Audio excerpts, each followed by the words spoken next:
शेतकरी बंधूंनो नमस्कार।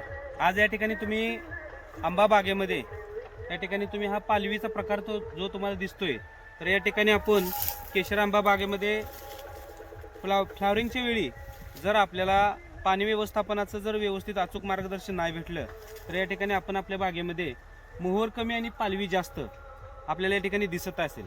तर या ठिकाणी जर चुकून जर आपल्या बागेला जास्त पाणी झालं असेल किंवा नत्रयुक्त खते जर आपल्या बागेला मिळाली असतील, तर या ठिकाणी आपण आपल्या बागेला ड्रिपच्या मार्फत किंवा फवारणीच्या मार्फत पोटॅशियमची खते असतील किंवा ड्रिप मार्फत 60-20 या ठिकाणी आपल्याला प्रति एकर 3 ते 4 किलो 60-20 00 आपल्याला द्यायचं आहे।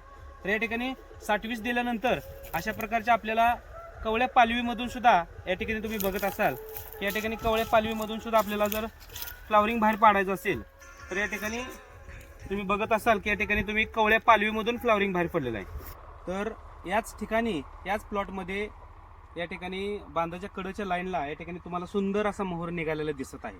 तर हा 100% मोहर निघण्याचं कारण एकच आहे की या ठिकाणी शेतकऱ्यांच्या दुर्लक्षामुळं या ठिकाणी बागेला थोडंसं पाणी कमी पडलेलं आहे। तर या ठिकाणी तुम्ही बघत असाल तर हा 100% मोहर या ठिकाणी तुम्हाला दिसत आहे। या ठिकाणी तुम्हाला कुठल्याही प्रकारची पालवी दिसत नाही। तर अचूक पाणी व्यवस्थापन, खत व्यवस्थापन आणि फवारणीचं जर निदान अचूक असेल, तर आपण आपल्या बागेला 100% मोहर निघाल्यानंतर इथून पुढं व्यवस्थितरित्या जर काळजी घेतली, तर या ठिकाणी तुमची बाग ही सक्षम आणि स्ट्रॉंग आणि 100% मोहरानं बहरलेली असेल।